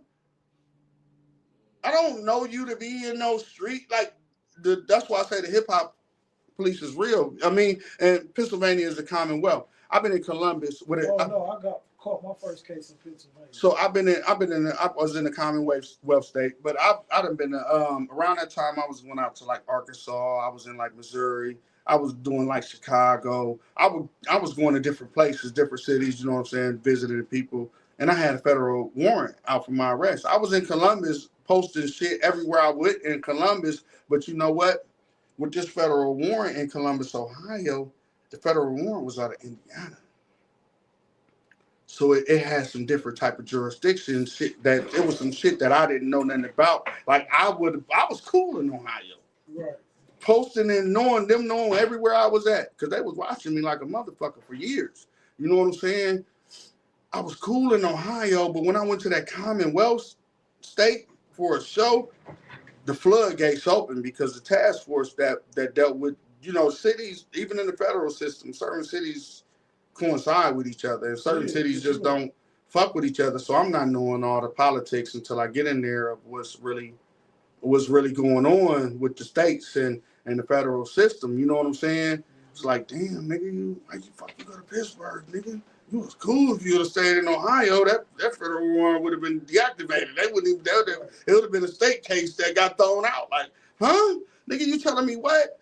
So yeah, it's a lot of shit that go on, but they didn't want no local nigga. You niggas too local. You niggas ain't even on that level. You know what I'm saying? But dealing with that though, like, what's the bouncing back from that, knowing that, like you said, knowing it firsthand, dealing with it. What's the bounce back from that? Like now how you gotta move? I just got a culinary degree, but it's my associate's degree in culinary arts. The new gangster, man. Business, man. It was really should have been the old gangster. You know what I'm saying? Which really was that, but it's I got a song with Sonny Campbell, New Gangster. Shout out to my bro again. But yeah, you feel me? This what it is. From going through some shit like that, you even have a game for a rap nigga. I don't want to be around you, nigga. I don't want you in my company. I don't want you at my house around my kids. I don't want to bring you around my people. Nigga, your mind fucked up. Get your mind right, nigga. Which you said that earlier though, was like what your homie said, you gotta Yeah, he told me, get your mind right, keep your game tight, and then he said, but back in the day they called it Skrilla. He said, get your Skrilla, your scratch right, nigga. That's what the nigga told me, nigga. Get your Skrilla, your scratch right. Yeah. He said, you get your mind right. He said, Timmy. He said, and the nigga say, he say, Timmy, you get your mind right, you keep your game tight, Timmy, and you get your scratch right. Fatty Skrilla scratch. But yeah, that's what the nigga told me though, man. Yeah, no, for real. I mean, you can't lose if you go that route. Yeah, you can't lose. So, like, let everybody know though, like, cause this is part one. Like, we got stories we ain't even dug in half of the way that we can dig in. So we gonna call this part one. I got a lot of homies, and we do part one, part two, part three. But just tell them right now where to follow you at on your social media, so we can start tapping in. Yeah, my website under construction right now. I want to rebuild it, but I want to brand myself. You know, Piwreckz.com. So it's down right now, but you know, I'm accessible only for the moment. You know, somebody told me before, you don't want to be too accessible. It diminishes your value. You know what I'm saying? You're the same person that told me that shit. I did. I even said that again to you again today. I told you, it must have been the same person that told me. Yeah. You know, being too accessible diminishes your value a lot, and I'm a firm believer of that. So, I mean, right now, you know, I'm on all, you know, I don't even like saying all platforms, because a rich motherfucker told me, when you tell a nigga you're on all platforms, that means you got a dick up your ass about this big. You know what I'm saying? Because you don't know the business to be on all platforms. That means you on OnlyFans, you on Pornhub. Yeah. I mean, when you say you on all platforms, that means somebody pimping you. No, for sure. Because you don't have your business structured the right way. You not owning your own shit when you're on our platforms. Another motherfucker, your aggregator, or your, you know what I'm saying, your streaming site, they own all of your shit. No, you not even own, but they. Let me tell you something funny. Remember when you used to come see me at the Ohio Media School? Yeah. Bro, all the shit that we talking about right now, I was doing then. Like, all this shit right now, I was doing then. This ain't about me, but I was preaching like with Nipsey Hussle and all them niggas was doing then. Like, bro, we can drop this shit, Sonny Campbell, Piwreckz, right here on our own website. On our own site. Everybody, like, man, it's like selling it out the trunk. It's like, bro, we can make everybody come buy it from right here. Yeah, I had my domain name. Still have it on I had my domain name for the last 10 years. You know what I'm saying? And that was a part of me, but I'm still too accessible right now. You know what I'm saying? A nigga can hit me up on Facebook. A nigga can hit me up on Instagram. You know, the real Piwreckz hit me up right now, because y'all only gonna get access to me for a little minute, because the value is going up, man. Yesterday's price is not today's price. So yeah, you can get the price, you know, right now, but you know, because I'm being accessible right now to the people. But soon you're not gonna be able to reach me. Yeah, we got a limit. But I've been on the same shit though, because I even said the shit. We set certain goals, but in our mind, we know what the worth is. Yeah, we know. But it's like sometimes it takes the world to catch on longer. But I'll be saying the same shit, because for real, how I drop my interviews and everything, you know, we got a vision for shit. So it's like, I only really want to drop this shit on YouTube. Yeah. But the way the world works is you got people on Facebook that log on to Facebook at 6 o'clock in the morning before they go to work. And they checking on you. You got people on TikTok that's going on TikTok. And you got people on Instagram that's going on Instagram. And you got people on the Twitter, the X. So it's like, in a world that we live in like that, it's kind of like, with me, I was like, I got to feed. I'm breaking my own rules. Yeah, I mean, like, you gotta give them. Really drop it right here. Yeah, but I can't. What? That's what, and that's accessibility. Accessibility. That's what I'm talking about. The nigga who you like in the door, you can really reach out to him. Yeah. It's not fucking hard. Yeah. Who the platform you want to be on, or the things you want to do, is right at the touch of your fingers. But you know what? The exclusive motherfuckers ain't doing None, you got to really try to get at them. That exclusive motherfucker, can you go message Jay-Z on any platform? No. That shit is exclusive. But look. But you can message the boss man. They might even respond. You can message you might even get some rocks off with a Jada. You know what I'm saying? But look though, all right, just to play devil's advocate on that part. How many niggas though is in a Jay-Z? How many? What you want to say is how many niggas can afford to be exclusive? Basically, it ain't too many niggas. Cause yes, you can. What I'm saying is most niggas is going to message you back. Jay-Z. You know, I read 50 Cent book. I read 50 Cent book. Might not. No, I read his 50 Cent book when I was gone. Like think harder, think smarter, work smarter, or some shit like that.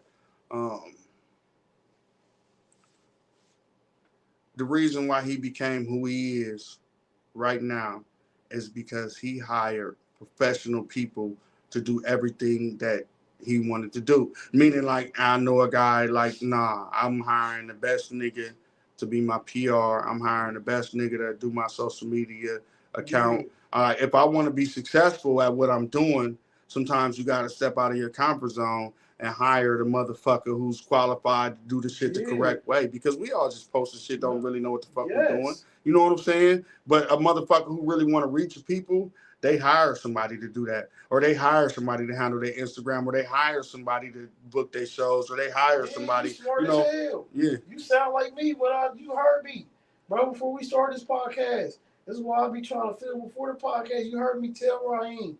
Yeah, I've been trying to calling you, nigga. Bro, I need you, bro. I hired all my friends, bro, first. Yeah. Before I go to a fuck nigga that I don't like. Yeah, I'm going to hire the correct people who qualify for the job. But I still hire him. Yeah. So that's the part about working smarter that, you know, he taught us. There's a lot of other principles that you can apply to your business and to success in your life. But, you know, one of the main principles is to get the person that's best qualified for the job, the best person. Yeah. When I say the best person, not just the person that's qualified for the job, I'm talking about the best person that's qualified for the job. So it's a two-pronged thing, you know, the best person and the person that's qualified. Yeah, but you said something big. You said 50 Cent. So it's just like 50 Cent has the best PR team. Yeah. Social media team. The best. Even if he's say this. Hey, man, I'm going to tell you some real shit, though. I mean, it might not be it's the best, but I consider myself for the best because when I was working for 50 for over a year, like some of the memes that you would see 50 post, I'd be the nigga to create them. The French Montana shit that he would post back then, I created those shit. The Super Bowl flyers that 50 would post, I created that shit. And it was like the best nigga is the underdog. What? And he knew this, though. This is some shit that a nigga who...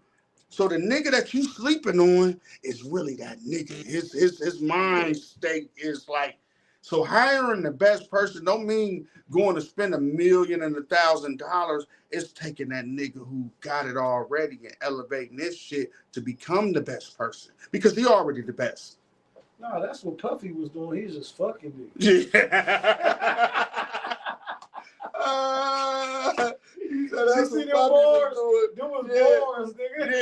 Yeah. But you know what? That's like I say, the underdog. Them really the best ones. You know what I'm saying?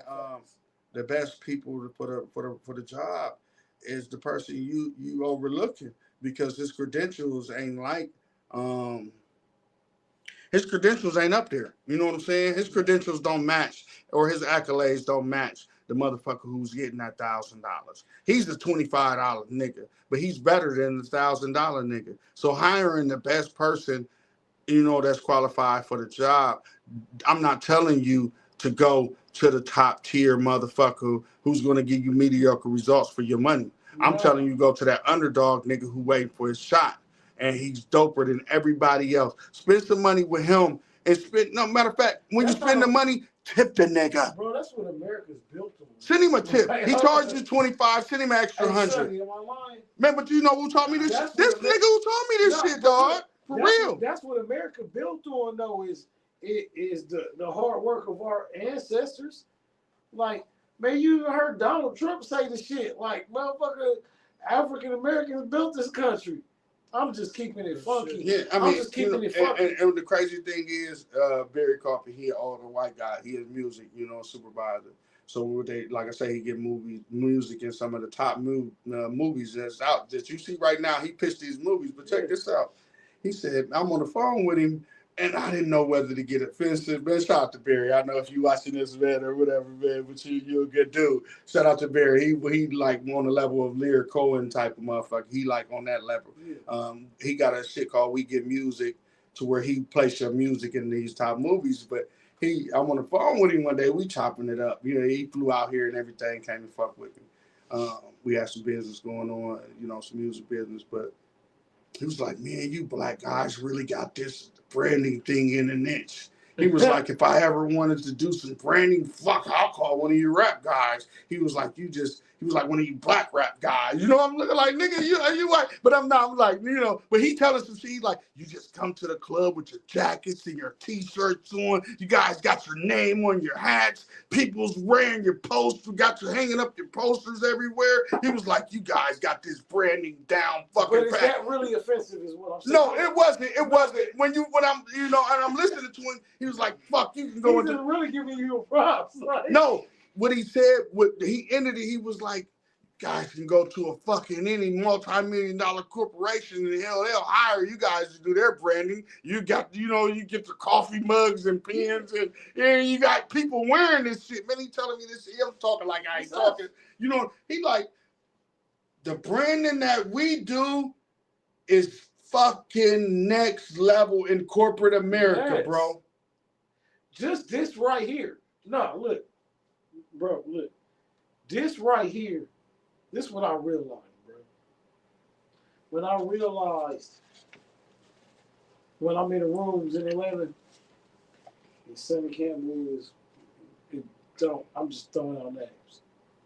And Sonny, there's Future, there's Young Thug, there's Baby, there's T.I., 21 Savage, and they just all sitting around just like this. That's who the fuck we is to what we represent. Yeah, that's who we is. No, bro. I'm saying, like, the work, like, they might not be looking. Nigga, that's the fuck.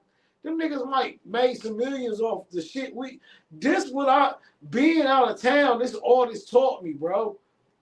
Cause I knew, look, this the funniest shit. Bro, before 21 Savage, that nigga was over at Trey's on Glenwood in Columbia selling 2 for $5s. Bro, them niggas lived. Bro, it's a lot of niggas in Atlanta, bro. I knew before they was rappers, nigga. And then I was like, damn. And you know how to be like a nigga can never look bro me type shit. Like, let's do that. Yeah. Like, I remember when you ain't had no bread type shit.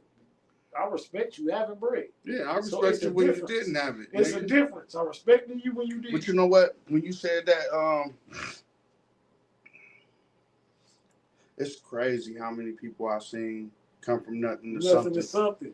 It's crazy, man. Right? But when you just that type of person, only those type of persons can see that, because the average motherfucker can't give you a rags to riches story from another person, and you was able to be a part of that rags to riches story. So a lot of people can't give you that in the game, but that rags to riches story on a lot of people, include me. And there's some shit I don't even preach or tell motherfuckers this shit, but that rags to riches story. And I ain't saying a lot of shit like, oh, I'm just him, but no. I'm a person that can get it through. You know what I'm saying? I can pass the rock. I can get it through. I can get the shit to you. I can motherfucking make the shit shake for you. But but that's a part of that rags to riches story. They're like, oh, this nigga, he can make the shit shake. He can make the shit pop. You one of them, bro, and that's why I said, like, when we come on this platform on the Full Blown Trapping TV, we want to give our flowers to our pioneers. Man, shout out to Full Blown Trapping TV, man. This is trapping at its fucking finest. Yeah, we here for ours. Like, you one of the ones. We always appreciate the people around Ohio that's putting it down outside of Ohio. Yes. Like, you, just like I said, like myself, we mix and mingle with different people on a different level. Yeah, we do. That's the difference between, you know, and a lot of people, you know, I tell people this because people always want to put themselves in your category. You know what I'm saying? Like, no, that's just like me and you. I hate it, bro. We do like we naturally niggas ain't even you friend. Okay, we in the kind of on like a business level. Yeah, I'd be like, don't compare. Don't do that. Don't do that. Because you niggas can top my fucked up move. The move that I thought was the most fucked up move. No. You niggas can't top that fucked up move. Nah, look, let me tell you this. You wanna know what's funny? Yeah. Niggas is now doing what we was the doing shit that we was doing 15 years ago. Yeah. Y'all, and you know what? They got some type of fame. And you know what? It's crazy thing is, I be hearing like first one that's on Soldier Boy shit. I'm the first. Like I ain't gonna say I'm the first, but I am Mr. 365. I don't know no nigga from my city had a music festival named by them and stand by the city. There. You know what I'm saying? I told you I wasn't gonna do a music festival until I incorporated you. Yeah. And I found a spot for it. Yeah. I got it already for it. But you know what? Like I said, my most fucked up move couldn't be top. And that, you know, I ain't speaking of, you know, just on certain shit, but can't nobody be you. I'm unique. You know, everybody got their own imprint in the music game or imprint in life because God stamped you. No. Let me take that back because we ain't talking about that. In this Ohio music culture, nigga. Yeah. See, that's what we talking about. Yeah. See, outside of Ohio, niggas know what we do. Man, I done sat on boards, bro. Yeah. I done sat on boards that niggas don't even. And on top of sitting on boards, I done talked on panels. I done consulted motherfuckers in Cleveland. I'm talking about that's putting on major shit though. I done consulted this shit. Like, do we need to do this? We need to do that. We need to do this. I'm doing it like this is my shit. Toledo. Did it in Cincinnati. Did it in Dayton. Did it in Youngstown. Akron. Business, put down a lot of business move, man, a lot of plays, man. That's why a nigga can say, man, I respect this nigga because it ain't nothing off limits. Like, he don't know no limits. And when you go to them cities, they can mention me. Like, I don't nobody know you niggas outside of your hood. You know what I'm saying? You might, because you niggas hop on a plane or you go somewhere and you take a picture in front of a palm tree. Nigga, they don't know you, nigga. You know why they don't know you? Because the money, nigga. It's the money, nigga. You niggas ain't put nothing in the economy. Nah, it ain't even that. You niggas did nothing. You brought nothing to life. No vision. But all of that comes back to what you already said. It's the relationship, bro. And nigga don't care if you ain't got no nigga. All right, so let me. I'm just talking about putting the money in the economy. Yeah, the relations, the networking is crucial. Yeah. But you know what? Building a tight niche relationship with somebody when you hopped on that plane and landed in that city that could really put money in that community. But you know what? Not them, but you are a part of that. Yeah. You made that shit happen for that nigga in his own town. That's what I'm trying to tell you. Like, when a nigga, if I hop off a plane and I go to that city, I put a move down for a nigga in his own town. Do you know how many times we've done that, though? Yeah, but that's what I'm saying. Like, when you hopped off the plane and you went to Atlanta and a nigga from Atlanta couldn't even do what you did in his own city, nigga, you put that move down for them. That's why you'll remember. How many times have me or you done that, though? Man, I can't even. Let me see. We ain't got enough fucking fingers on our hands, Let me hold some of your fingers. Let me get a couple fingers. Like, he know about it. Yeah, I know he knows. He know me. He don't even know half the time. Some of the times I was talking to you on some of the conversations. Yes, you know like even some of the and I'm be forgetting about some of the conversations we had, and I'll tell you some real shit, and you execute. You execute. Do the same. Yeah, and you execute. Like, even like I'm like, hey, Rich, man, what you think about this show? What you think if I brought these niggas and did this? Like, man, nah, nigga, that shit ain't gonna. But that's what always made me respect. Like I said, 8 years later, 10 years later, 12 years later, that's what make me respect the relationship, because like niggas always, all right, let me tell you something. niggas always want to bring family into it, right? Yeah. You know how you grow up with your family. Yeah. That's the only reason you bring your family in the business. Yeah. Other than that, you would be like, the only reason you bring your family in is shit because you've been with these niggas your whole life. If you ain't, nigga, you got cousins you never met. And guess what? When you meet them at the family reunion, some niggas you connect with, you be like, damn, you be like, why did I meet this nigga when I was 10? Yeah, but then some niggas you be like, nigga, I still ain't fucking with you. So my point is, you have to look at life like that. Yeah. That's so, you was with your family your first 20 years. for sure. But then, nigga, after them 20 years and you start realizing real life, if you make it 20 years, so let's get that. Because niggas these days, remember our era was 25. And niggas' career ain't went no further than what they can piss. Bro, so when you make it where we've made it to and who we've been around, the business decisions, like, see, I'm these ain't my interviews, so I try not to speak on my shit. Yeah. But I'm speaking on your shit, and it's just similar. In a line. And when I be looking at your interviews with other people, I be like, why don't you just tell him who the fuck he really is? I can't.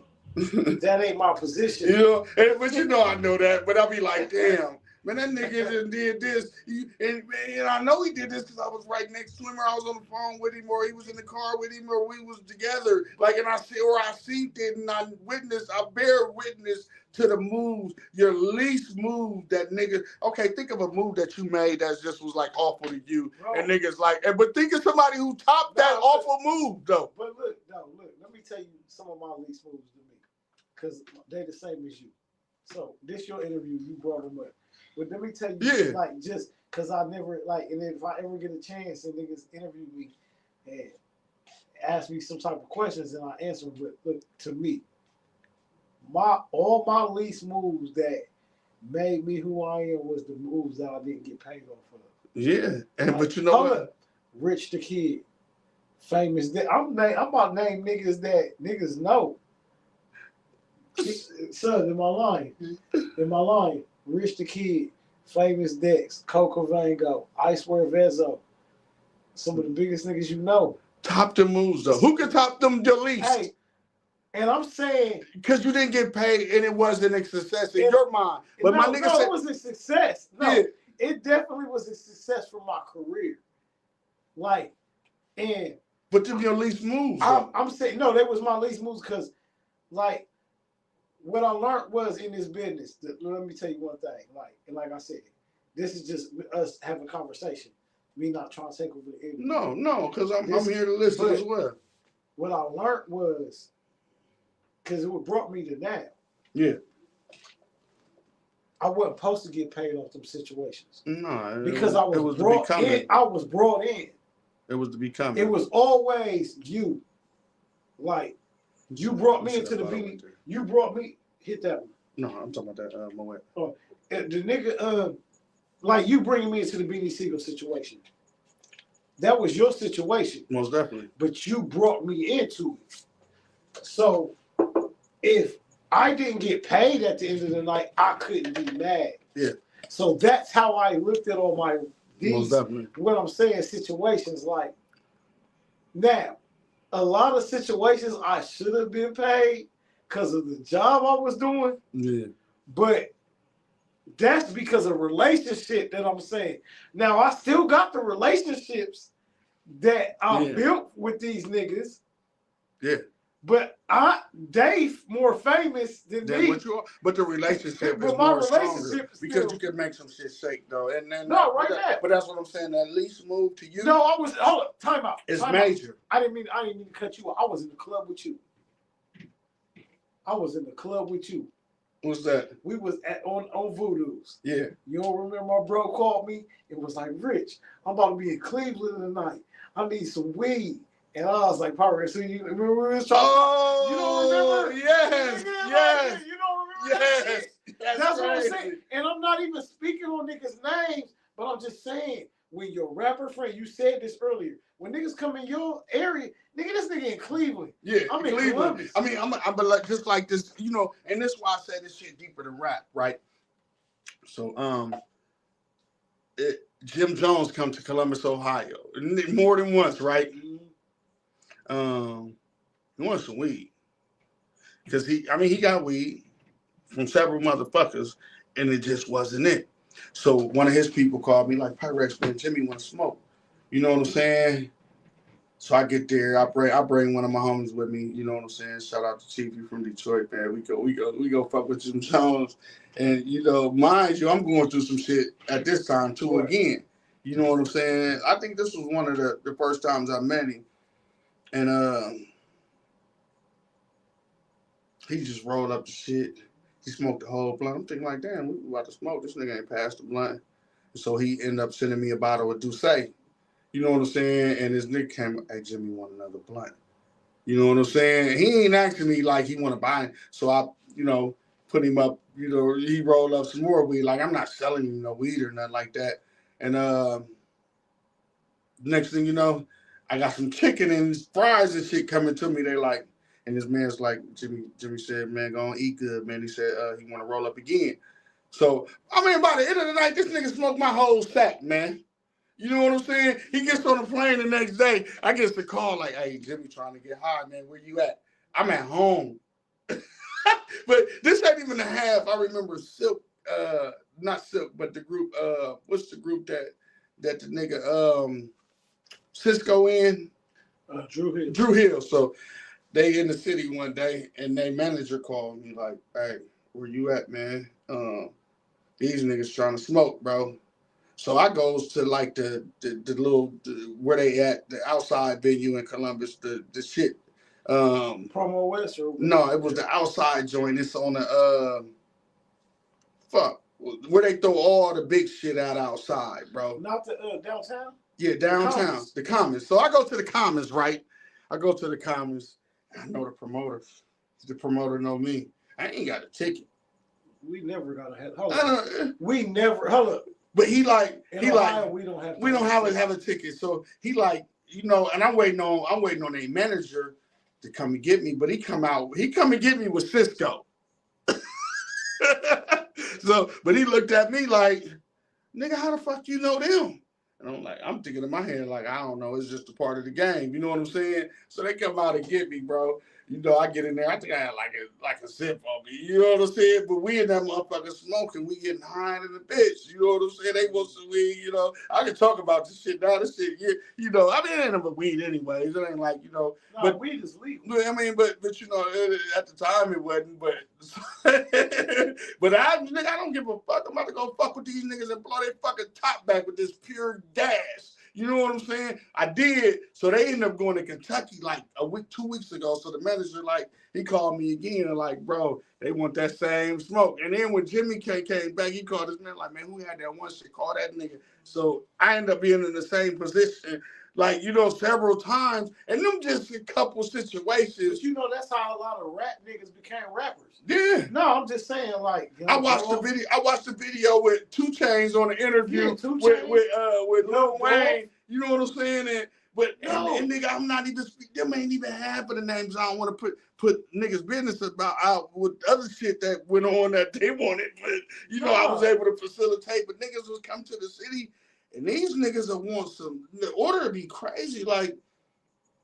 hold up though. Yeah, say that. Let's talk about this though. Look. So we're gonna stop right there, and we just gonna talk about we'll round it every city. So every city niggas go to, whether niggas like it or not, niggas call bro. If you go to Colorado and your cousin live in Colorado and you don't call your cousin, that you's a fuck nigga. You's a fuck nigga for that. But that's what 2 Chainz. He was on Jimmy Fallon or Kimmel show or something. They like, how did I meet you, 2 Chainz? He like, you want to tell him? He was in a city and he wanted, can I say it? He wanted some cannabis. You know what I'm saying? You know what I'm saying? Niggas gonna see. Look, one thing I did realize is this though about, and I know you can vouch for me too. Upper echelon.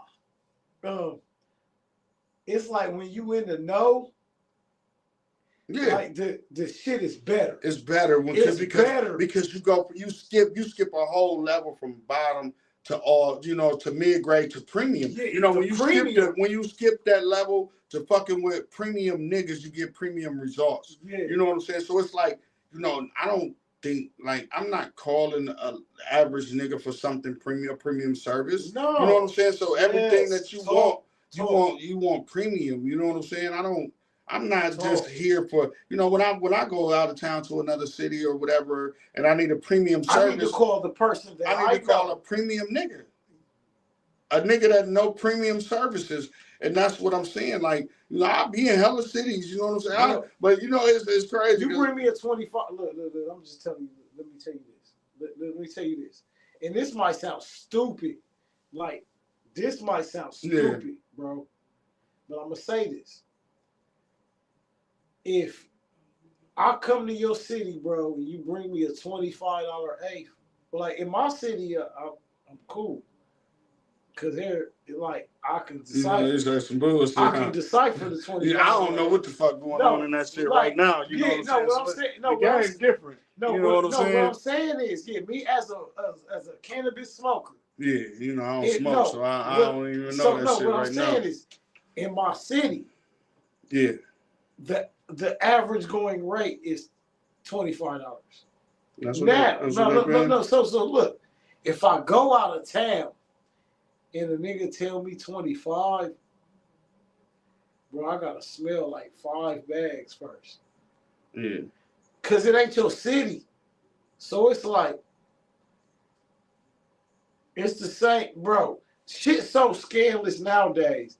That's what back to what you were saying. The premium, that's why you have to tap in. Because why do you want to even go through that?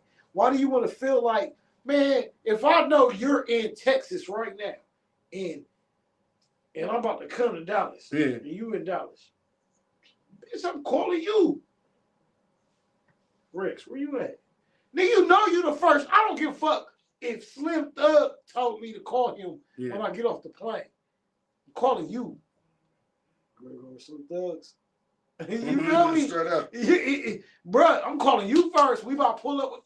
Like, I know what I'm saying is you have to, like, know. And the world has kind of got out of, man, this is probably about the second longest podcast besides Fonz, nigga. And we about to end this shit because I got to clip all this shit. We got so much shit going on in this podcast. Yeah. But we about to, after this question. But how important is it to tap in with your people when you tap into their city? It's very important. It's very when you hit another nigga city, and I ain't got to stand on no street level, but you want to always reach back to the community that you in and putting your move down in. That's crucial, bro. I'm not putting no move down in no nigga city. I don't give a fuck, legal or illegal. I ain't doing nothing illegal, but even legal, on the legal level, you want to put a legitimate move down with somebody who's familiar with the territory and know how the turf work. So you want to get a premium service from the city, and the only way to get a premium service from the city, the